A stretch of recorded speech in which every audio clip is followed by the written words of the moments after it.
Hello guys, welcome back to my day 2 blog. Guys চলে আসলাম তোমাদের জন্য একটা নতুন ব্লগ নিয়ে। আজকে হলো ডে 2। চলো দেখি আজকের ব্লগে তোমাদেরকে কী কী দেখানো যায়। আমি যাচ্ছি একটু মার্কেটে শপিং করতে।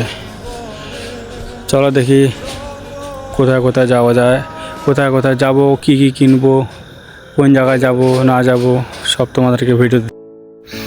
এটা হলো মহাবীরস্থান। দেখো, মহাবীরস্থানের মাঝখানে এরকম একটা রেলগেট থাকে বা আছে, এটা মানে ভাবাই যায় না, এত গ্যাদারিংয়ের মাঝখানে এরকম একটা রেলগেট। এই রেলগেটের মানে এই সাইডে যেরকম ভিড় দেখছো, ওই সাইডেও ওর থেকে বেশি ভিড় বলে চলে। খুব ভিড়ের মাঝখানে এরকম একটা রেলগেট, আর পার হয়ে যাচ্ছে ক্যাপিটাল এক্সপ্রেস। আমরা এসেছি এই দোকানে কিছু খাবো, খেয়ে বেরিয়ে যাব কিছু শপিং করতে। দেখো এদিকে ট্রেনটা যাচ্ছে, চলো ট্রেনটাকে ছাড়ি, আমরা নিজেদের রাস্তায় বের হই।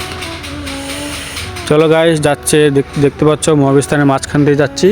যাবো হলো হংকং মার্কেট, মহাবীরস্থান হয়ে কিছু শপিং করবো, শপিং করে বাড়ি ফিরে যাব। এখন বাজে রাত 8টা বাজে পার হয়ে গেছে, তাও দেখো আমাদের মহাবীরস্থানে কত ভিড়। গাইস, যেমন কি বলেছিলাম যে ডেলি ব্লগ করব, আজকের ব্লগটা একটু মিনি ব্লগ বানালাম, ছোট ব্লগ। তো যদি কারো ভালো লাগে ব্লগটা শেয়ার করবে, আর নতুন নতুন ব্লগ দেখার জন্য চ্যানেলটা ফলো করতে কেউ ভুলবে না। দেখা হচ্ছে নেক্সট ব্লগে।